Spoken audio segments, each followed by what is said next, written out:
안녕하세요. 오늘 저희가 함께 깊이 파볼 자유는 사도행전 6장 그 1절부터 15절까지입니다. 네, 안녕하세요. 이게 분량은 짧아 보이는데 내용을 보면 정말 많은 이야기가 담겨 있더라고요. 맞아요. 초기 교회가 막 폭발적으로 성장할 때 그 안에서 어떤 일이 있었는지 또 스데반이라는 중요한 인물이 어떻게 등장하는지 딱 보여주는 부분이죠. 네, 그래서 오늘은 단순히 요약만 하는 게 아니라 이 구절들 안에 담긴 그 초기 교회의 진짜 고민들, 또 그걸 해결해 나가는 지혜, 그리고 스데반이 이제 곧 마주하게 될 어떤 큰 도전, 그 시작점을 한번 같이 따라가 보려고 합니다. 좋습니다. 아주 흥미로운 이야기가 될 것 같습니다. 자, 그럼 바로 한번 들어가 볼까요?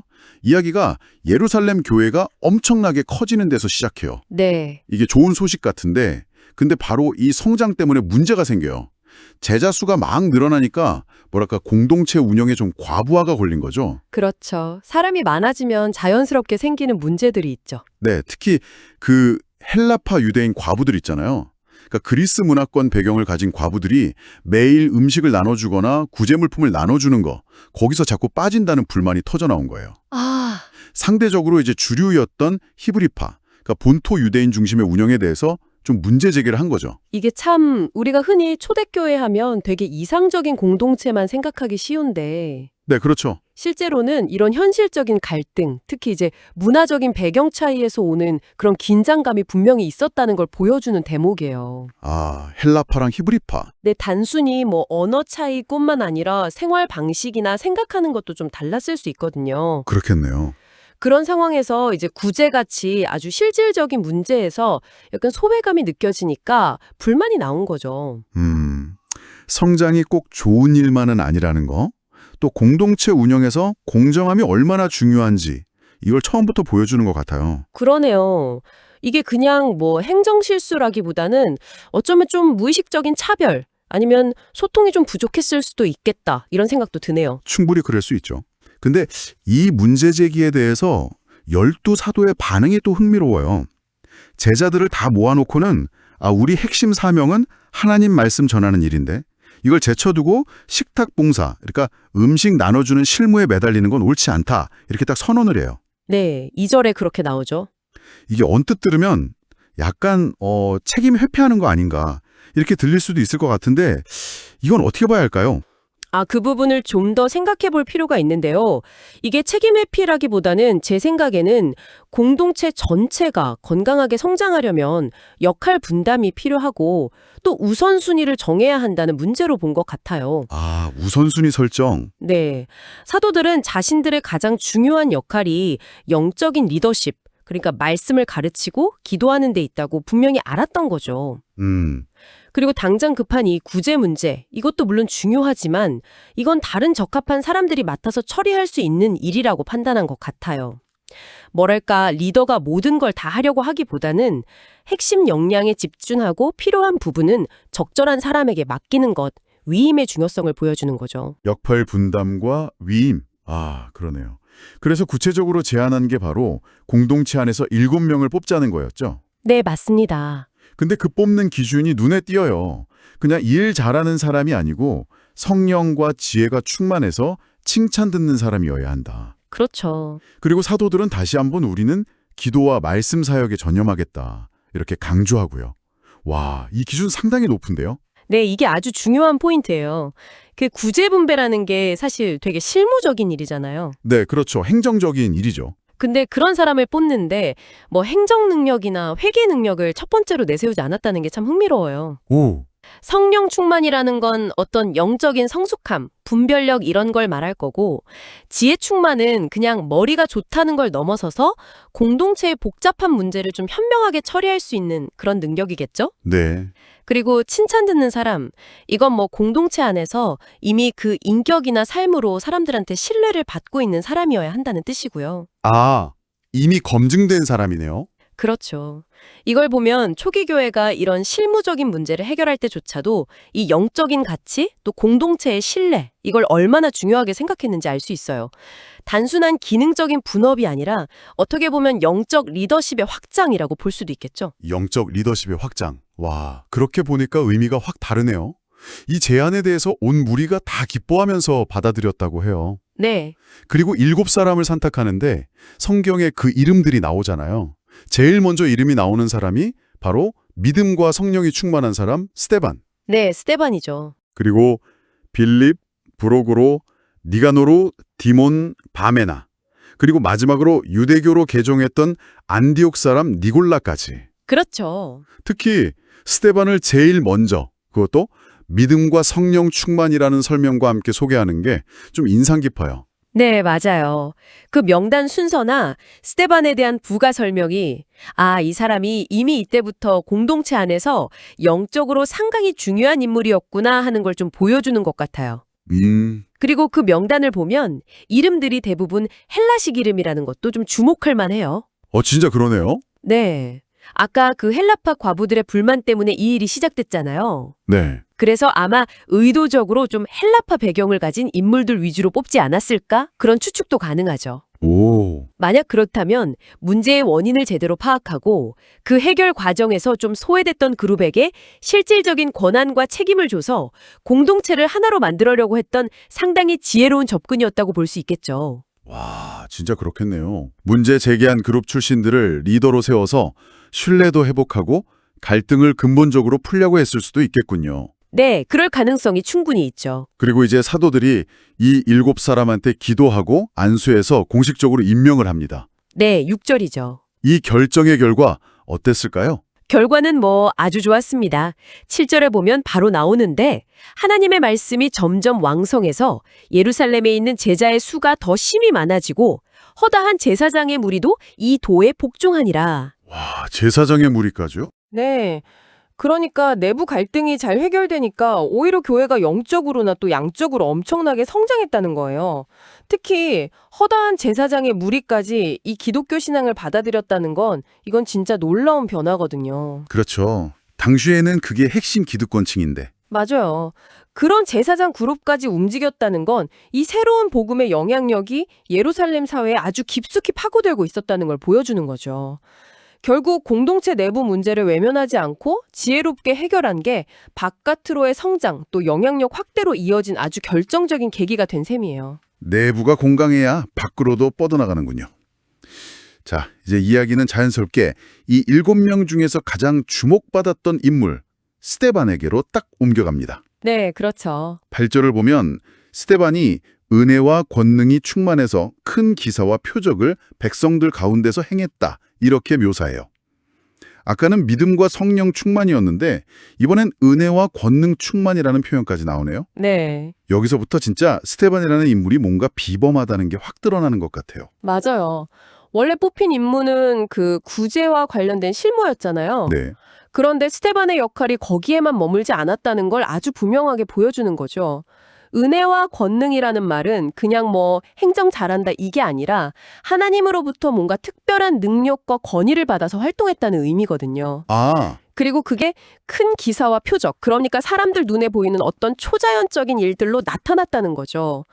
이건 스데반이 단순한 봉사자가 아니라 거의 사도들처럼 복음의 능력과 진실성을 증거하는 아주 강력한 사역자로 떠올랐다는 걸 보여줍니다. 네. 어쩌면 그 실무를 위해 세운 7집사라는 직책이 실제로는 더 넓은 의미의 영적 리더십과 사역을 포함하는 자리였을 수도 있겠다.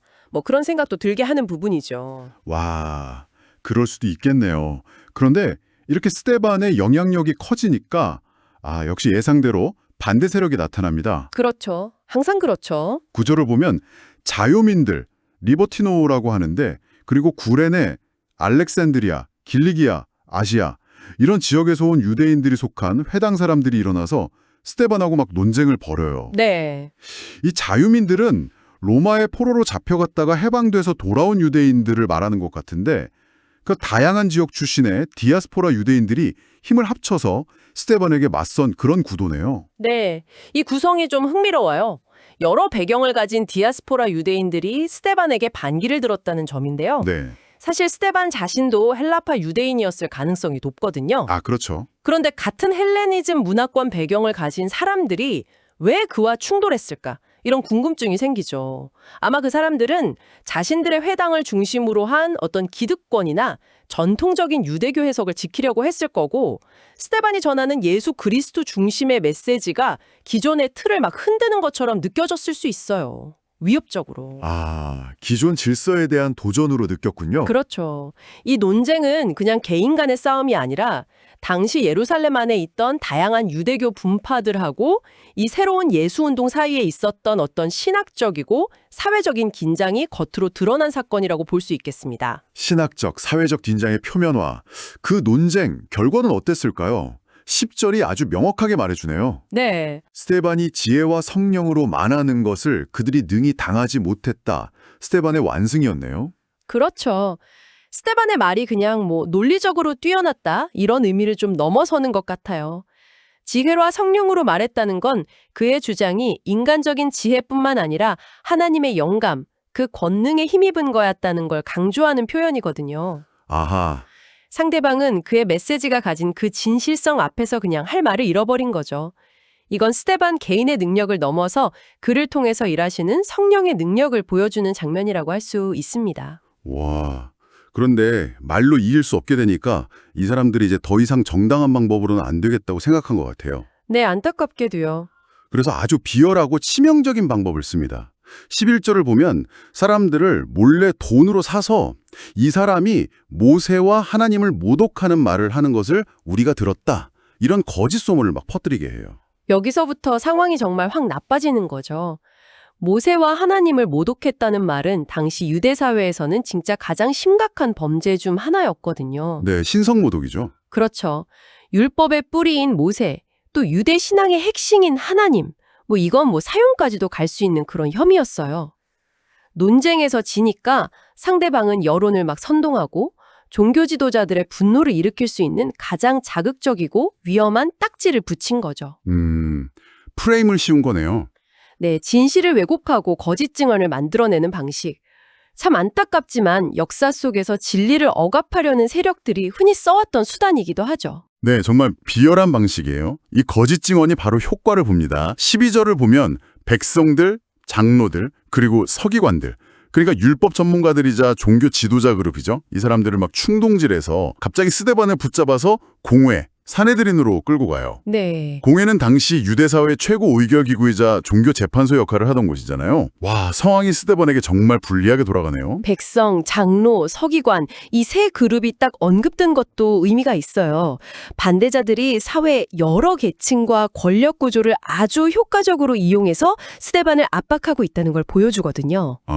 대중의 분노를 자극하고 백성, 기존의 권위자들을 움직이고 장로, 율법 해석의 권위를 가진 전문가들, 서기관의 지지까지 얻어내서 스데반을 완전히 고립시키고 공적인 재판 형식으로 그를 제거하려는 의도였던 거죠. 와, 완전 계획적이네요. 공회 앞에 선 스데반 앞에서 그 매수된 거짓 증인들이 더 구체적인 고발 내용을 막 쏟아냅니다. 네, 13절, 14절이죠. 이 사람이 이 거룩한 곳, 즉 성전과 율법을 거슬러 말하기를 맞지 않는다.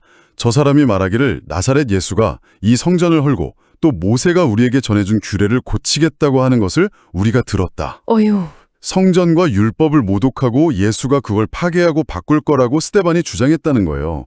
와, 이건 진짜 심각한 고발이죠. 그렇습니다. 성전과 율법은 당시 유대인들의 정체성이자 신앙의 두 기둥이었으니까요. 이걸 부정하거나 바꾸려 한다는 주장은 유대 사회 전체에 대한 도전으로 받아들여졌을 겁니다. 네. 근데 여기서 정말 주목해야 할 점은 이 고발 내용이 예전에 예수님이 받으셨던 고발 내용하고 너무 비슷하다는 거예요. 진짜 그러네요. 사실은 자기 몸을 가리킨 거였지만 또 율법을 폐하러 왔다는 비난을 받으셨잖아요. 맞아요. 스데반에게 가해진 이 거짓 고발은 역설적으로 보면 그가 얼마나 예수님의 가르침과 메시지를 충실하게 따르고 전했는지를 보여주는 증거일 수도 있어요. 예수님을 따른다는 게 어떤 의미인지, 그게 기존 종교 체제와 어떤 긴장을 만들어내는지 이걸 아주 극명하게 보여주는 장면인 거죠. 왜 스데반의 메시지가 그렇게 위협적으로 받아들여졌을까? 그건 아마 그의 메시지가 단순히 새로운 교리를 넘어서 기존의 권력 구조나 종교적인 관습에 근본적인 질문을 던졌기 때문일 겁니다. 예수님과 같은 길을 걷게 된 스데반. 와, 그 긴장감 넘치는 공회 앞에서 모든 사람들의 시선이 스데반에가 딱 집중됩니다. 그런데 15절은 정말 뜻밖의 묘사를 해요. 네, 그렇죠. 마지막 절. 공회 중에 앉은 사람들이 다 스데반을 주목하여 보니 그 얼굴이 천사의 얼굴과 같더라. 아니, 사형당할지도 모르는 이 위기 속에서 천사의 얼굴이라니요? 이게 대체 무슨 뜻일까요? 정말 강렬하고 인상적인 묘사죠. 이게 그냥 뭐 외모가 빛났다거나 온화해 보였다 이런 차원을 넘어서는 의미를 담고 있다고 봐야 할 것 같아요. 천사의 얼굴이라는 표현은 아마 몇 가지 의미를 함축하는 것 같은데요. 첫째는 이런 극도의 위협 앞에서도 전혀 두려워하지 않고 평온함을 유지하는 그 내면 상태를 보여지는 것일 수 있고요. 아, 평온함. 둘째는 하나님의 임재와 권위가 그와 함께하고 있다는 걸 드러내는 것일 수도 있어요. 마치 모세가 시내산에서 내려왔을 때 얼굴에 빛이 났던 것처럼요. 네네. 그리고 셋째는 그의 어떤 순수함, 진실함, 그리고 그가 전하는 메시지의 신적인 기원을 시각적으로 증거하는 역할, 뭐 이런 걸 수도 있겠죠? 와. 그의 얼굴 표정 자체가 그의 무죄함과 그가 가진 영적인 확신을 그냥 웅변적으로 보여준 거죠. 앞으로 이어질 스데반을 담대한 설교와 순교를 예고하는 아주 상징적이면서도 강력한 이미지라고 할 수 있겠습니다. 위기 속에서 오히려 드러난 내면의 평화와 영적 권위. 정말 놀라운 장면입니다. 오늘 저희는 사도행전 6장의 이 짧은 기록을 통해서 초기 교회가 그 성장의 기쁨과 함께 내부 갈등이라는 아주 현실적인 문제에 어떻게 부딪혔고 또 지혜로운 역할 분담과 신뢰를 바탕으로 이걸 극복하면서 더 큰 부흥을 이루어갔는지 이걸 좀 살펴봤습니다. 네. 그리고 그 과정에서 발굴된 스데반이라는 인물이 어떻게 성령과 지혜, 또 은혜와 권능으로 충만해서 담대하게 사역을 펼치다가 결국 강력한 반대에 부딪히고 생명을 위협하는 거짓 모함까지 받게 되었는지 그 과정을 쭉 따라가 봤죠. 공회 앞에서 보여준 그의 그 천사 같은 얼굴은 참 그가 처한 현실은 너무나 엄혹한데 그와는 대조적으로 진리를 따르는 사람이 가질 수 있는 어떤 내면의 확신과 또 다가올 영광을 보여주는 것 같습니다. 자, 그렇다면 이 모든 이야기가 오늘을 살아가는 당신에게는 어떤 울림을 주는지요? 마지막으로 이런 질문을 한번 던져보고 싶습니다. 우리는 각자 속한 공동체나 조직 안에서 성장하다 보면 필연적으로 갈등이 생기잖아요. 그렇죠. 이런 예상치 못한 문제들을 어떻게 마주하고 계신가요? 혹시 초기 교회가 보여준 것처럼 문제를 피하지 않고 지혜롭게 해결해서 오히려 성장의 발판으로 삼을 수 있는 방법은 없을까요? 네. 그리고 더 나아가서 때로는 우리가 진실을 말하고 옳은 길을 가기 때문에 오해를 받거나 부당한 비난, 심지어 공격을 받을 때도 있잖아요. 네, 있죠. 그런 순간에 스데반처럼 흔들리지 않는 내면의 평온함과 확신을 지킬 수 있는 힘, 그 힘은 과연 어디서 오는 걸까요? 이 질문들을 한번 곱씹어 보시면서 오늘 이야기를 마무리하면 좋겠습니다. 다음 탐구에서 뵙겠습니다. 네, 감사합니다.